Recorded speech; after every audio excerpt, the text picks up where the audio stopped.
This is just a short analysis of a scene and a clip from The Big Bang Theory, and I'm going to analyze some vocabulary and some expressions and try to give you some context and to show you the adaptability of some vocabulary in relation to other situations. So you can see on the left is the scene and on the right is the script. So I'm going to analyze the script first, and I'm going to try to help you with the vocabulary and the different contexts. So the beginning, the lady says, okay, so you guys are upset because the collider thing disproved your theories.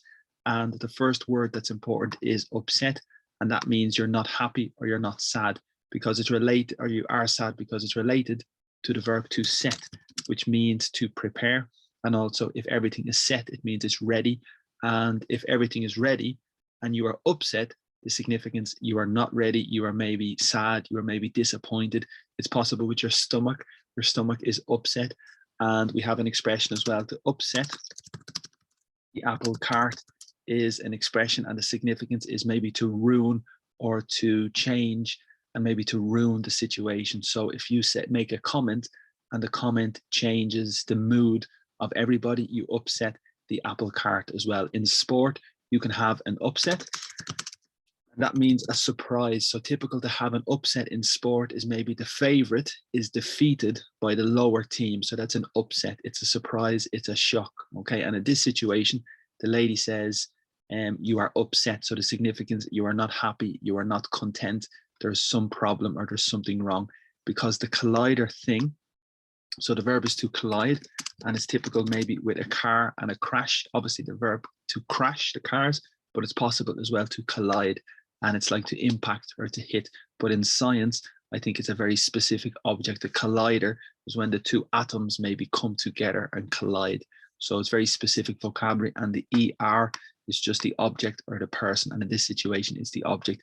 The thing, because she does not know the exact name of the object, she just says the collider thing because she's not very accurate and not very precise with the real name or the scientific name of the object. In this case, we can say thing, and that's very, very informal. So the verb is to disprove in relation to your theory. So of course, a theory is very important here, but the verb is to disprove. And in relation to a myth, we have a different verb. We say to dispel a myth. So if you have a myth, it's very typical to dispel the myth. So just in relation to the difference between a theory and a myth as well. So again, if you have a myth, you dispel the myth because it's probably related to the verb to spell, which in Spanish is deletrear. So to dispel is to maybe cancel or to prove that the myth is not true, to prove that the myth is fake or false. Okay. And as I said, to upset, I'll just make this a bit tidier so you can see. And as in sport, to have an upset, as I said, the next one is collide. So here it's with the theory, and then of course it's worse than that. So worse is related to the adjective. The adjective is bad, but when you have a comparison, it's worse than bad. So the situation is bad, but the other situation is worse than this situation, and the next situation is the worst. So that area is the comparative and the superlative. So this is just a little example that the situation is more bad, which is incorrect. We say worse than what she said. Okay. It hasn't found anything. So the important rule here is in relation to the negative. Because the verb is the negative, we need to say anything. Okay. And if you have the affirmative verb, it found, we would say nothing. Okay. So the sentence would be, it hasn't found anything, because it's the negative verb. And as I said, if it's the affirmative, it found nothing. So that's very, very important in lots of situations. For example, I don't know anybody, or I know nobody. So it's really important, this area. And I'll give you this example. I don't know anything. And then the affirmative would be, I know nothing. So just again, the detail with the negative and the correct word to associate with the negative and the affirmative. Okay, so it hasn't found anything yet is a possibility in years. So we don't know if we are right. And again, right is a little bit flexible because it's related to direction. You can go left or you can go right. But the second possibility is you are correct. You are right. You made the right decision. You made the correct decision. And the third possibility is like the human right, como derechos humanos. in Espanol. So there's three or maybe three typical expressions and uses with the word right. The first one is direction. The second one is you are correct. And the third one is your human right, or you're right with the law. Okay, they're the three typical expressions. We don't know if we're wrong. And again, wrong is the same as incorrect or make an error. So we don't know if we're right or wrong. So the opposite is correct, right, and the opposite is wrong. Okay, and we don't know where to go next. Not difficult. So the vocabulary is really not difficult in this text, and you should be able to catch the vocabulary. And I think this is the reason the Big Bang Theory is popular, maybe in Spain, to watch on television, because it's very, very clear. Okay, all I know is, so that's very fluent and it's cohesive. It looks like, so it's very similar. It's the similarity. It looks like, you look like your sister, you look like your friend. You have the similarity, the resemblance. Okay, and then here I tongue kissed an avatar. So that's the reason, because his mouth is blue and it looks like he tongue is the lengua kissed. So the most typical expression here is to French kiss. And that means when you kiss maybe with the tongue, and tongue kiss is not really typical.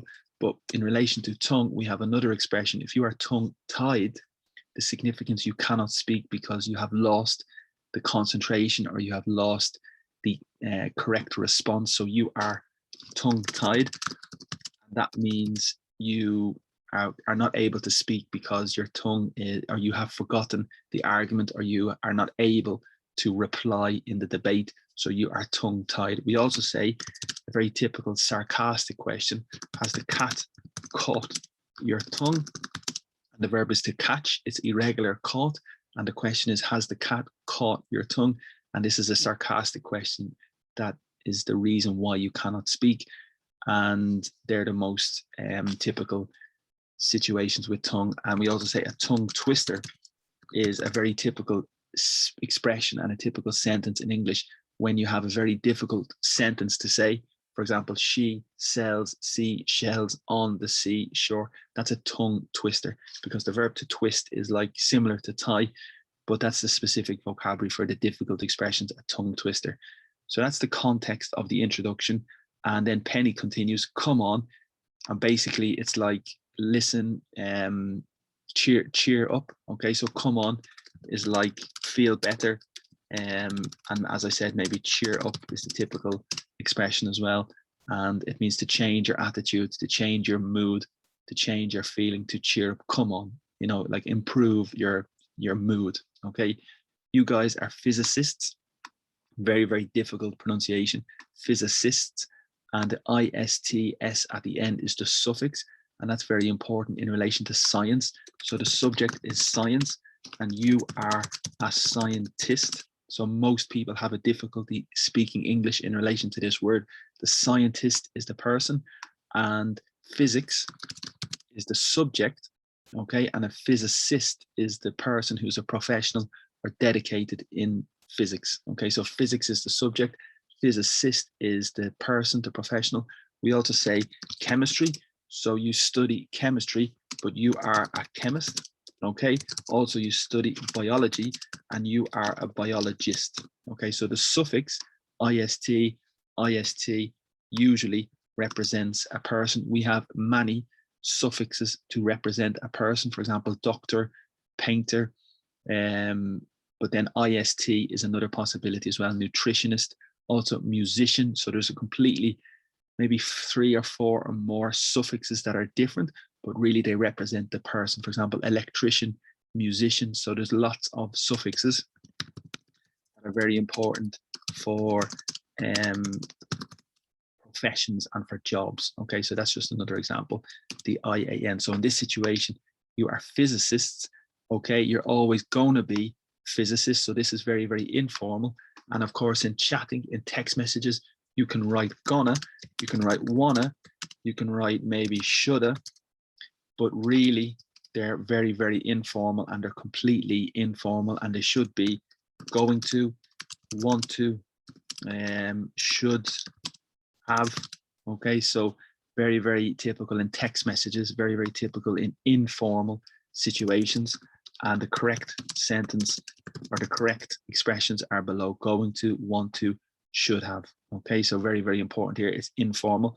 So you're always going to be physicist, and sure is like, and yes, sometimes the physics is hard, but isn't that what makes it boring?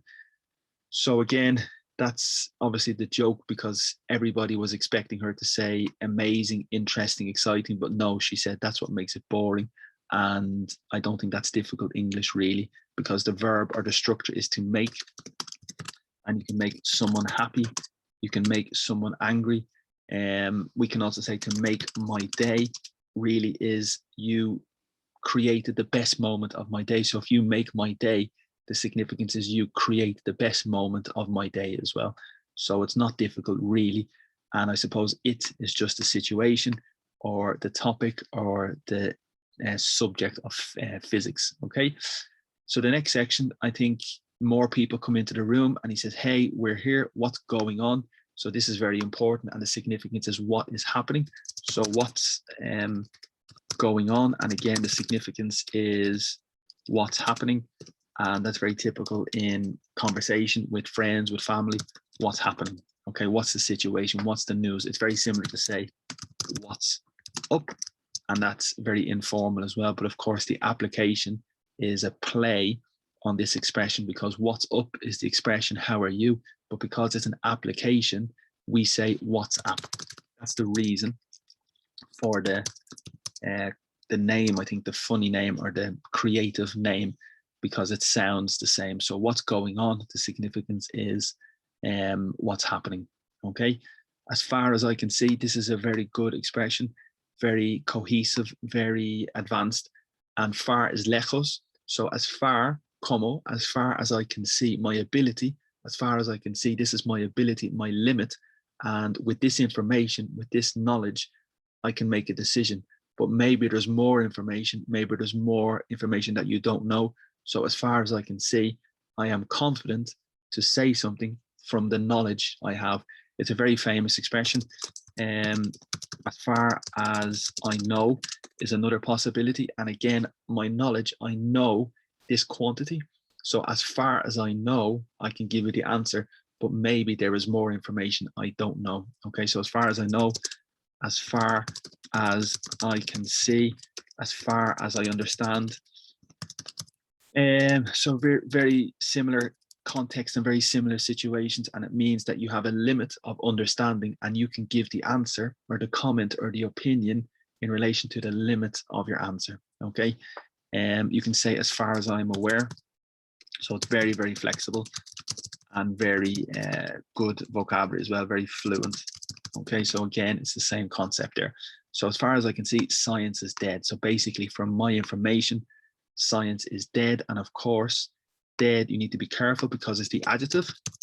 Okay, but the substantive is death and the noun is to die. So it's really, really important. That family, the verb is to die, the adjective is dead, and the substantive is the death. Okay, and here they say science is dead. So he's obviously very depressed, very disappointed, and he's not happy. Cause, again, this is very, very informal, and cause is extremely informal, and the significance really is because. Because when you have the hyphen, that represents a missing letter or a letter that should be in that position. But here it's missing the BE. So the BE is the substitute for the apostrophe. Okay, so cause is very informal. Leonard killed it. So of course the verb is to kill and it's the past simple, killed it. So not difficult vocabulary really, very general, very straightforward, very direct. And I don't know who the Romulans are. I have no idea. But those guys, so remember a guy is like a person. It's probably informal again. A guy is a man or maybe a woman. And those guys, we need to be clear again with this, that, these, and those. So if it's singular, this guy here, if it's singular in a different position, that guy, if it's plural in this position, these guys, and if it's plural in a position away from you, it's those guys.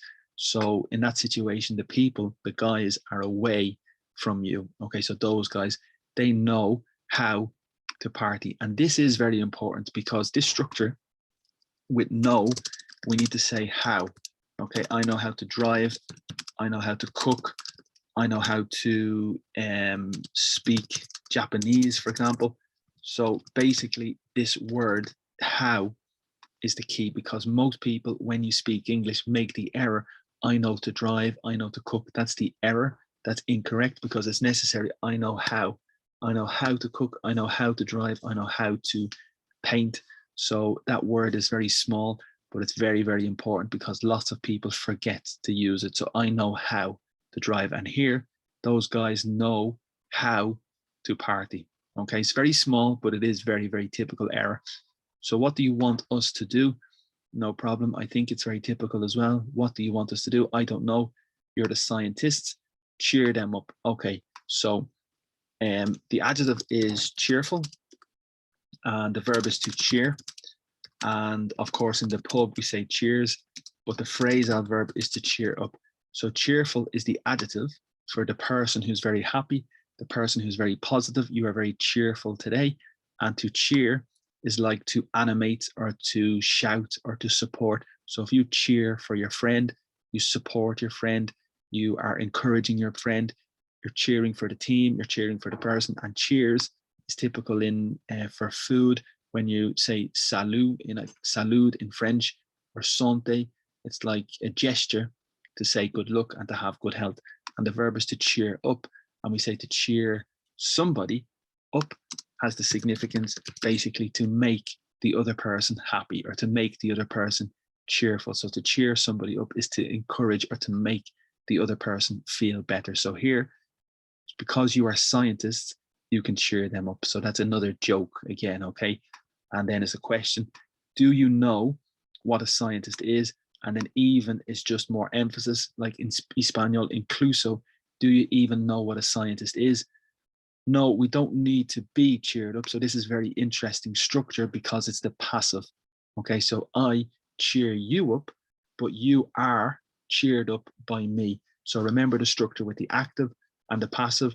And just to explain very, very briefly, so I cheer you up and you are cheered up by me. So the first sentence is called the active and the second sentence is called the passive, because the subject is first, the verb is second, and the object is third. That's the typical structure: subject, verb, object. I cheer you up. And then the creation of the passive, we change the position. You introduce an extra auxiliary verb to be in the same tense, are, plus the participle of the original verb, cheered up by me. So that's just a little example of the active and the passive. And here it's, we don't need to be cheered up by you, but it's not necessary to say by you, okay? The most difficult vocabulary in this clip, in this part, is it just turns out that physics is exactly like Lost. Lost is the series on the television program. In Netflix, you have the series Lost, and it was very, very popular. So it's a comparison that physics is the same as the series Lost, but turns out is very, very important. And the significance is the final result. So for example, my lasagna turned out very well. And that means my lasagna, the final result, the final taste, the final product of my lasagna was very, very good. It turned out very, very well. So turn out is like the process and the end of the process. So maybe it's very, very flexible. The day, the weather in the morning is very bad, but the weather or the day turned out very, very good. So the final result, the final condition of the day was very, very good. So it is very important phrasal verb. There's another significance of turn out, but number one is the final result. And number two, I will tell you now, the second possibility would be for an event. So a lot of people like attend, turned out for the party, and the significance is really to attend. Okay, so a lot of people turned out for the party, and it's a second sentence, different significance compared to the first sentence, but very important as well. Okay, so here, so finally, you realize, or he realizes, that physics is exactly the same as Lost. It started out, so this is a phrasal verb as well. And basically it's the same to begin or to start. So to start out is the same as begin, and maybe to start a process or a journey. Okay, so for example, if you have a trip or a journey to Europe or to Spain or to Italy or to England, you start out at 6 o'clock. That means you start or begin your journey or your process at 6 o'clock. Okay, so in this situation, the series started out great and turns out, again, it's the final result. So starts out and turns out just a big old waste of time. Okay, so waste of time is very, very good, and waste of money, waste of energy, waste of food, and typical as well. And then boo-hoo is very sarcastic, and it's when somebody is being sarcastic about your pain, about your sympathy, and they think you should not be sad. They think you should not be upset because it's really a very small issue, and it's a typical expression, boo-hoo, but it's very, very sarcastic. Okay, and you know what you sound like? You sound like babies, two whiny babies. So this is a very good verb. The verb is to whine, and the significance is to complain. So if a person is whining, the significance is the person is complaining. Okay, maybe bad comment, not happy, very negative, very negative. They're whining. Okay, so the verb is to whine. Of course, it's completely different from the drink, which is wine, but it has an extra H, and the significance is to complain or to be very upset or to be very negative. Okay, so two whining babies, you can understand the context, I think. And there is nothing worse than, that's a very famous expression, there's nothing worse than being stuck. So that's the verb to be, and stuck is very important as well. So the verb is to stick, and I think it's in Espanol, pegar. So if you stick with your friend, the significance is you stay with your friend, okay? But to be stuck, I think maybe is the passive, and it means that you have no option, you cannot escape, because stuck is the past and it's also the participle. And if you are stuck with somebody, the significance is you cannot leave, you cannot escape. Maybe the pandemic, you are stuck with a person in the house, you are stuck with people because you cannot leave, and it's negative. And in this situation, there's nothing worse than being stuck with two whiny babies because you cannot escape, and it's a terrible situation in this context, in this expression. Okay, again, I'm gonna have, so that's I'm gonna, which is very informal. I'm going to have two babies. And that's the joke, I think, because this character is really expecting two babies in real life, and he's very stressed, he's very worried, and this is the reason I think it's the joke. I don't know, I'm not familiar with this series too much. Babies are great, you're lucky. So this is simple, but it's very important. Lucky is the adjective. So with the adjective, you need to say the verb to be, okay? And luck is the noun, and with the noun, you need the verb to have. So it's important to have luck and to be lucky. That's really, really important. And many people make the confusion. So lucky is the adjective. So lucky, you need the verb to be. You are lucky, I am lucky, he is lucky, she is lucky. But luck is the substantive, and you need the verb to have. You have a lot of luck, he has a lot of luck, she has a lot of luck. Okay, so that's really simple and really important because it's typical mistake. I mean, in Espanol, it's como o sea, o sea, o sea, o sea. So that's very typical expression in Spanish. And in English, it means I mean, okay? And again, the preposition, look at me, I'm all alone. It's just emphasis, I'm alone, but I'm all alone. It's just more emphasis. I'm never going to have babies because you can't make a baby watching Netflix with your dog, okay? And I think that's the most tricky expression. It's not too difficult, but now I will show you the video and hopefully you can try and catch the vocabulary and try to follow the expressions at the same time. Not difficult, but just let me see here if there's any more. I may not make money. So it's typical verb to make money. You make a lot of money, or you don't make a lot of money, and it's like generate or earn. Okay, so it's like to earn or to generate.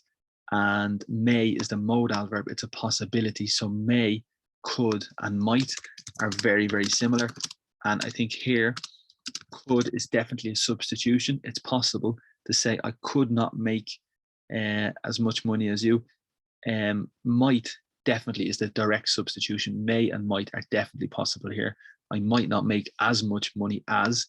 So that's important structure.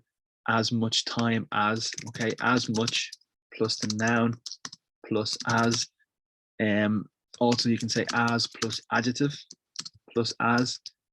And when you have as much, it's necessary the noun, as much energy as you, a comparison, as much time as you. I don't have as much food as you. Okay, so it's a typical structure. And here, I don't make as much money as you, because you make or you earn, that person earns more than you. At least is like the minimum. In Spanish is al menos. At least I know that I'm actually. So at least is important. In conversation, it's very typical. And also the second expression here, actually, is like in fact. In Spanish, it's de hecho.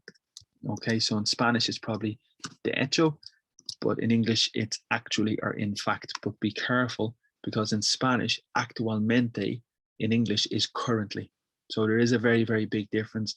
And currently, or at the moment, has the significance in Spanish of actualmente.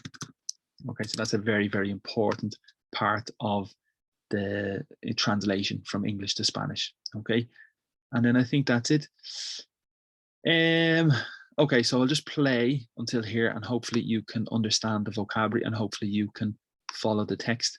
And I'll just make this smaller, and we can see this at the same time.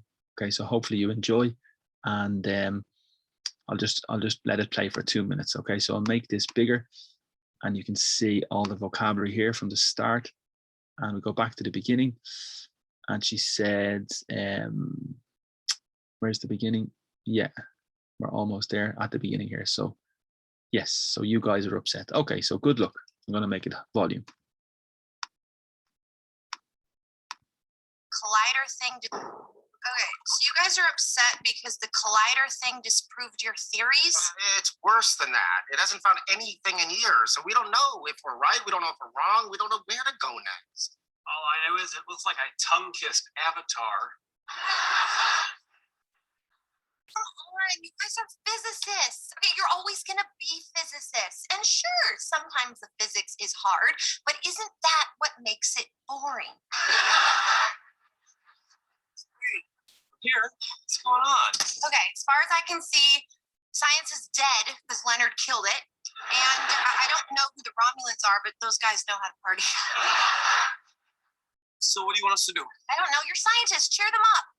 Cheer them up? Do you even know what a scientist is?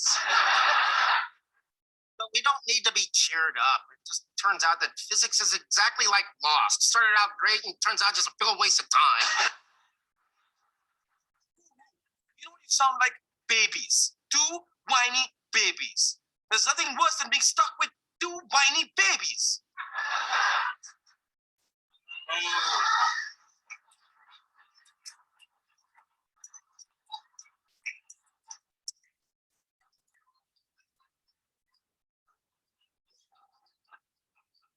Oh my God, I'm gonna have two babies.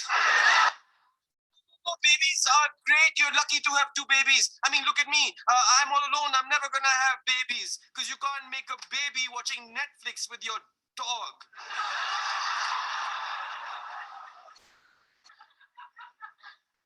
Thanks for coming.